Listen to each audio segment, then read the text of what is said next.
Antiphospholipid antibody syndrome, also called APS, is an autoimmune disorder in which the body recognizes certain normal components of blood or cell membranes as foreign substances and then produces antibodies against them. Patients with these antibodies may experience blood clots, including heart attacks and strokes, and miscarriages. In fact, APS is the cause of 1/3 of strokes that occur in young people. APS is sometimes called Hughes syndrome or sticky blood. The most commonly measured antiphospholipid antibodies include lupus anticoagulant and antibodies to cardiolipin or beta-2 glycoprotein. There are two types of APS, primary and secondary. People with primary APS do not have any associated condition. The secondary form is associated with another immune disorder such as lupus, an infection, or rarely the use of medication.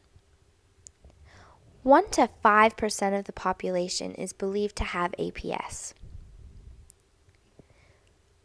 75 to 90% of APS sufferers are women. 10 to 25% of women with recurrent miscarriages have APS.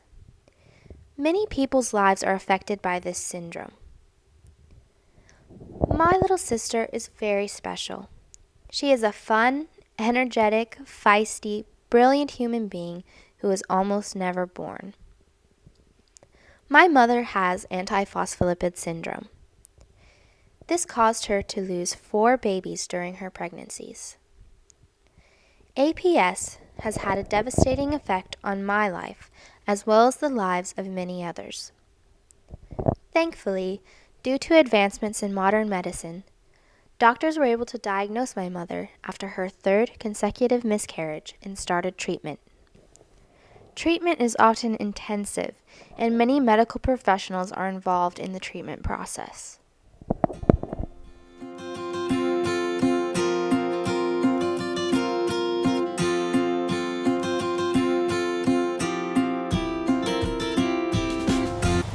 Treatment normally consists of prescribing powerful blood thinners called warfarin or heparin. Heparin is used for pregnant women because warfarin is not safe for a developing fetus. Heparin is currently only available as an injection.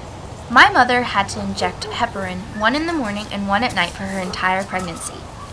There is no cure for APS, but there is treatment. The treatment of choice for patients with APS who have blood clotting issues is anticoagulant therapy or blood thinners. Some people may have elevated antiphospholipid antibodies but no clinical manifestations of the syndrome. For this condition, it is treated with aspirin. Aspirin reduces the risk of blood clots by making the platelets less sticky. Studies are ongoing to determine how helpful aspirin is and whether low doses of anticoagulant might be more effective. There's no known way to prevent APS, but there are ways to prevent blood clotting. You can quit smoking, increase your physical activity, and avoid medications that are known to increase blood clotting or even cause APS.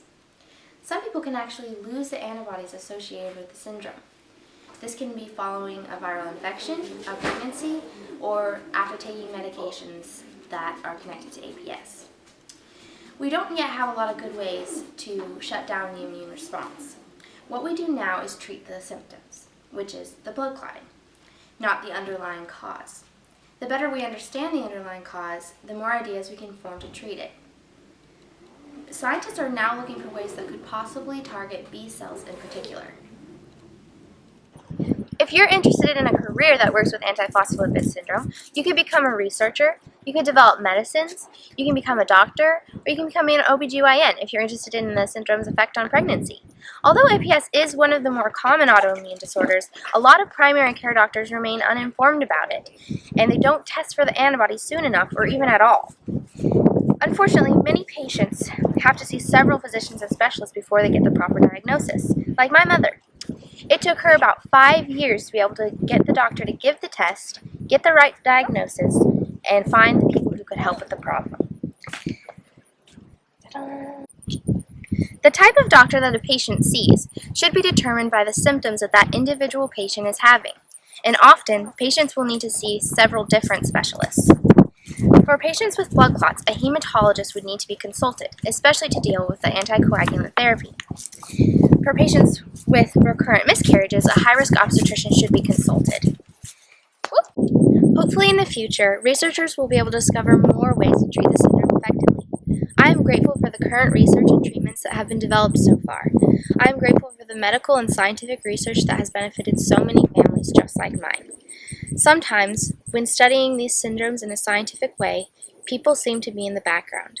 But the truth is, this affects real people and real lives.